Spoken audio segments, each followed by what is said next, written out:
Good morning, everybody. This is Zach Said It Again. I'm your host, Zach Cooley, and I'm very happy to have my longtime friend, Mindy Jackson, on this week's episode with me. She is the lead member of the metal band Dying Oath, and we're going to talk about some exciting things that they are up to. Thank you so much, Mindy, for being here and talking with me. Hey, thanks for having me. It's always great to talk with you, Zach. Always great to talk to you. You came to me, which is always a great honor because you could easily get on the front page by coming to somebody else, but you came to me to cover this and tell me all these exciting things that you all have been doing, and that means a great deal to me. But first of all, you are one of only 2 local bands to be asked to come back to the Blue Ridge Rock Festival. Now, when we talked, I believe it was last year, that was the highlight of what you guys were doing. So what does it mean to be asked to come back again? Well, like we said last year, that was definitely the highlight of our year. That was the biggest show in my career as well as the rest of the guys to date. So to be able to come back is an even bigger privilege than last year, because last year you had to submit and go through the process. And this year we're actually getting paid to come back. So that's a huge honor in itself. But also, as I said, we're only one of 2 local bands that were asked to come back at all. They got new local bands this year, but they said that we did so well last year that they were honored to have us back this year. And that's just absolutely incredible to me because, as you know, Blue Ridge is one of the biggest festivals around at this point. So it's definitely made all of our dreams come true. So who do you get to share the stage with this year? With big names? So a lot of our favorite bands are actually going to be there. For me, it's going to be Kitty, which is a reunion show. They haven't been a band in years. We get to play with Slipknot, just literally every band that you can think of that we grew up with in our time. Bands that we listened to when we were in high school. So that's incredible to me to be able to share a stage with our favorite bands. Excellent. And you are also headlining the Apocalypse in the Desert Festival in Las Vegas in March of 2023. How did that come about, and what is that going to entail for you? Well, it's kind of crazy because with every other festival, we kind of, we submitted and we weren't sure if we were going to get it or anything like that. But this time they gave us an offer because a lot of these festivals you have to pay to be put on because they have to pay other people as well. So a lot of these bands will submit, and if they're chosen, they'll give them a price estimate on, what time they get to play.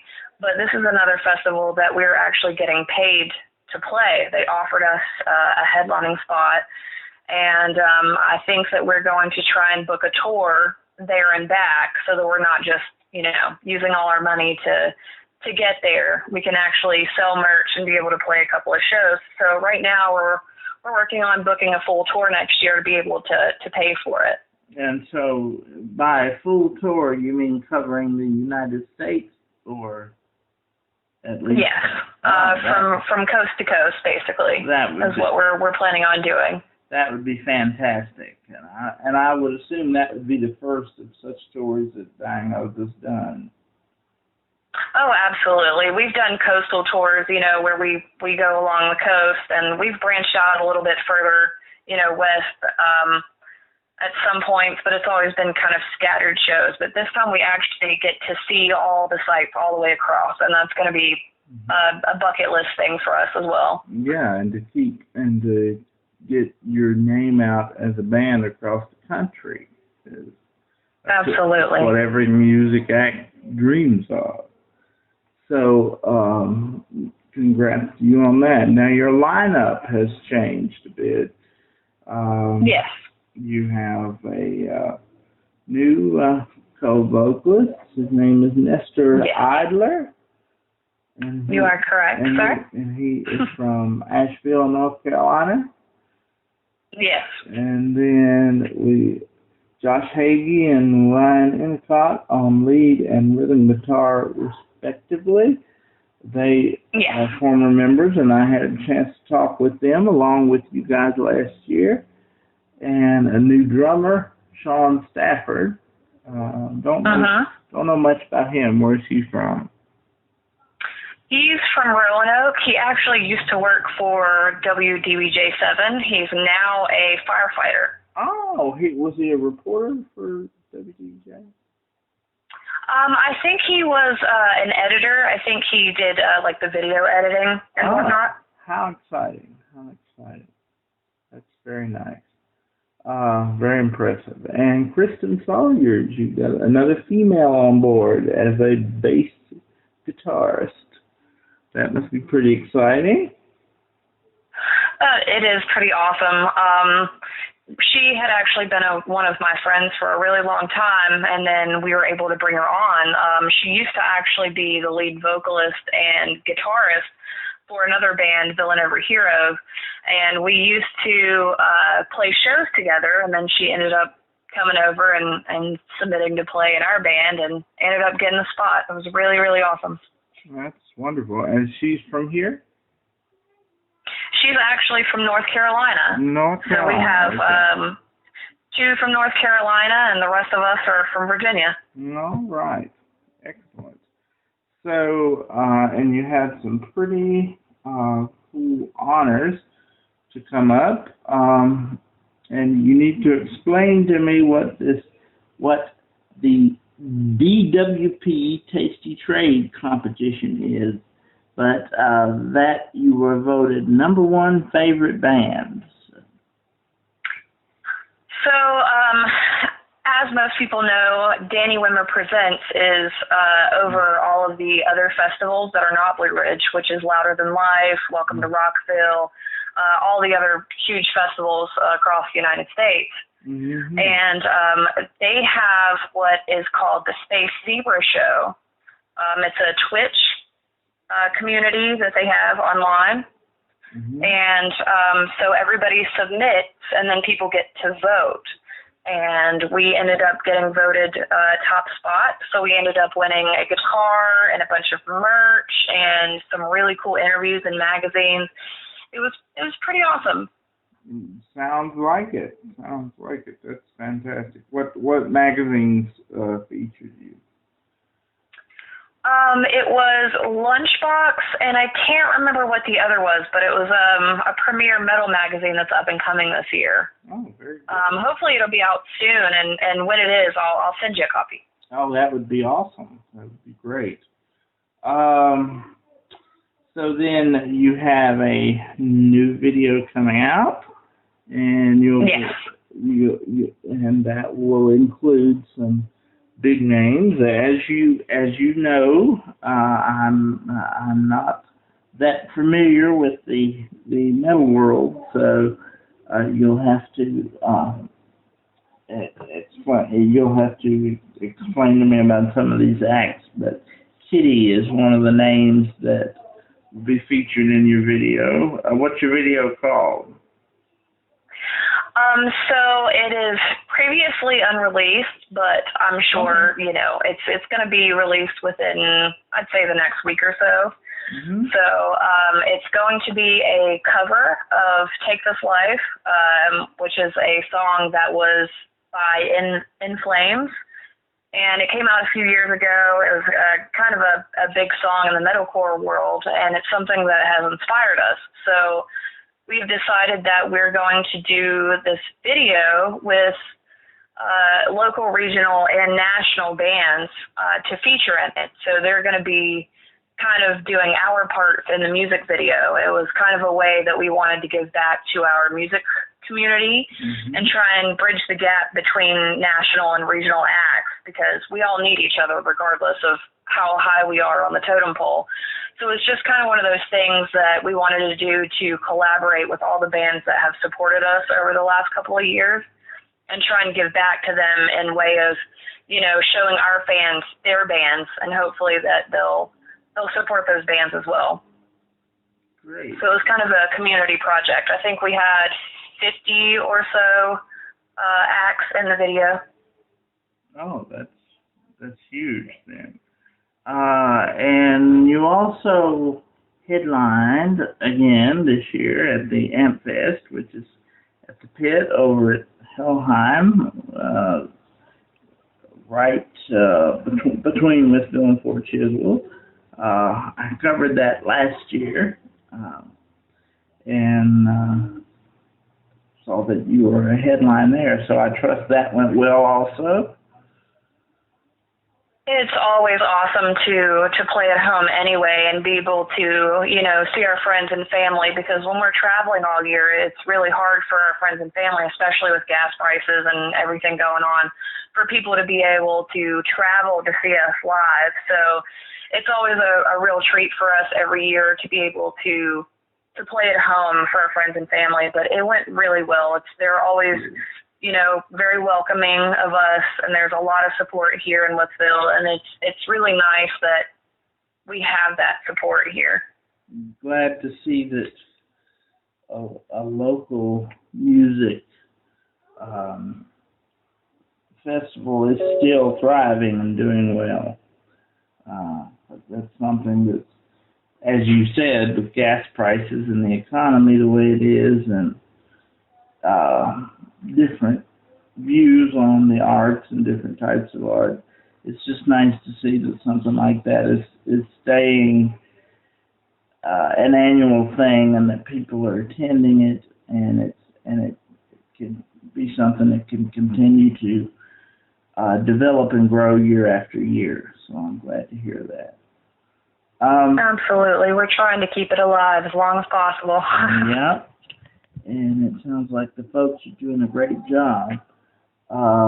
We've got a few minutes, and I just want to back up to the very beginning and say that when I think of Mindy Jackson, I think of a particular performance. I think it was a high school talent show. Maybe there was another girl there, but I remember. Yeah. But I remember your voice on Sarah McLachlan's radio, and I was blown away by that. So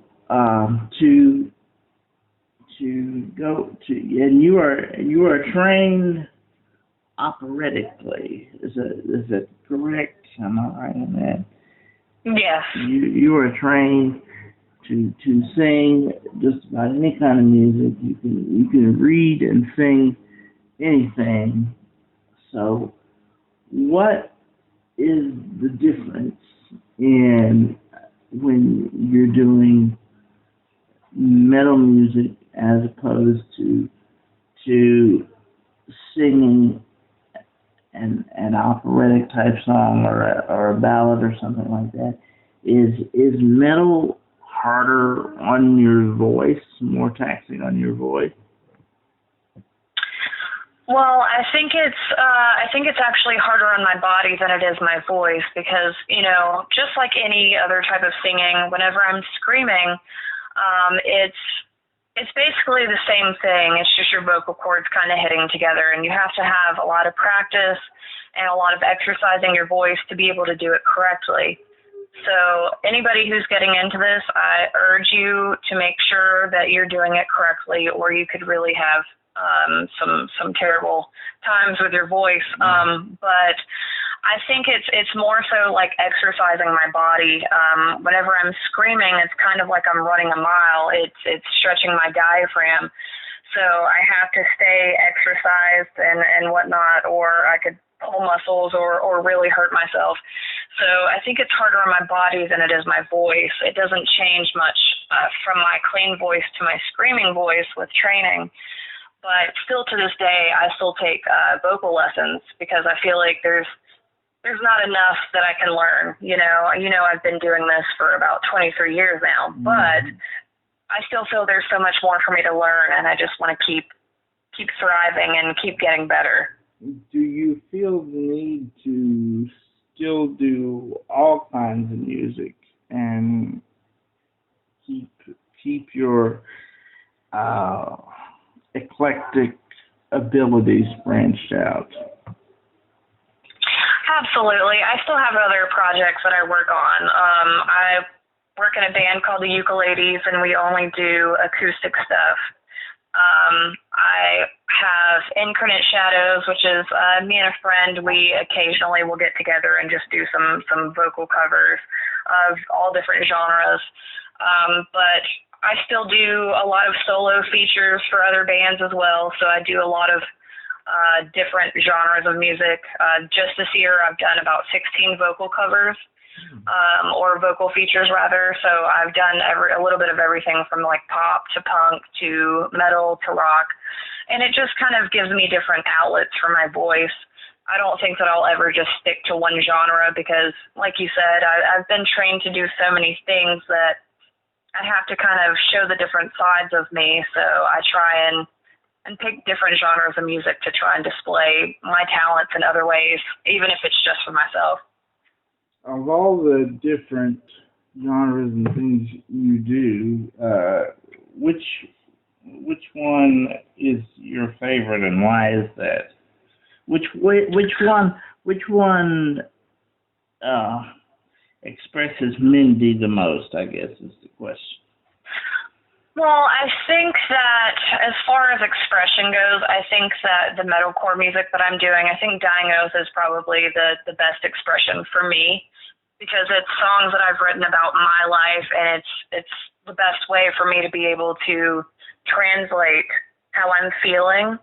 But I think as far as my performance aspect, I prefer acoustic to anything because I think it's more personal.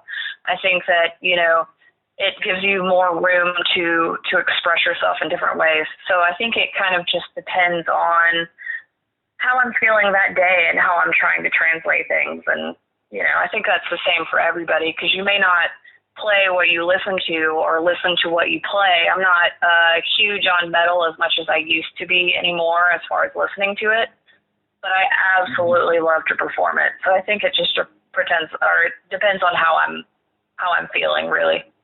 That's very interesting that you play a certain type of music, but it's not what you prefer to listen to. I think that's particularly interesting.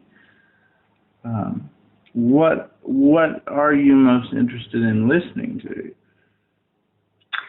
I think my favorite genre of music has always been the blues. I think that everything kind of stems from that. I think that we've gotten rock music, country music, metal music. It all kind of stemmed from the blues in the beginning. And I just think it's so beautiful and so passionate. And it's just something that I could listen to in any mood, really. Mm-hmm. Yeah, because if it's whatever, there's something in the blues for whatever you happen to be in. No matter what genre you're in, you can connect it back to the blues. So, absolutely. Yeah, I agree completely. My wife is a singer, primarily a blues singer. She hasn't performed out as much as she would like, but that's primarily what she does and what she likes to bring attention to. The artist that, because if we didn't have, as we mentioned before, if we didn't have the blues, we wouldn't have rock and roll, we wouldn't have rhythm and blues, we wouldn't have all of these things that are a composite and can blend, can be a crossover, as you might say. You had these people in the beginning like Elvis and Johnny Cash who were not defined as country or rock and roll or anything. They were just who they were, and they were founded in the blues. you know. Absolutely. Gospel is founded in the blues, or vice versa, or whatever, however you want to draw it back. It's all a derivative of that. I think that is, I think, for me, to see an amalgamation of genres come together and to see great talent come from that is very, that is the power of music, and music is limitless as what you can do with it and what it can do for you. Absolutely. I think it's what brings us all together. It's something we can all agree on. Yep. In one form or the other. Yes, ma'am. Well, as usual, it's been great talking to you. Again, you could have chosen anybody to do this, but you picked me, and I don't take that lightly. Thank you very much for that. Well, thank you for having me. You're always a delight, and that's why I continue to want to speak to you about things, because you've been a huge supporter since the day I started. Oh, yeah. And I always want to support you in your endeavors as well. Yes, so I would prefer to talk to you. Well, I hope that's always the case. You know, you are very special to me, and always have been, and always will be, and I wish you continued success in everything, and please keep me up on how you're doing. Same for you, dear. Yes. Always great to talk to you. All right, and we'll talk soon. Take care. You too. All right. Bye-bye. Bye.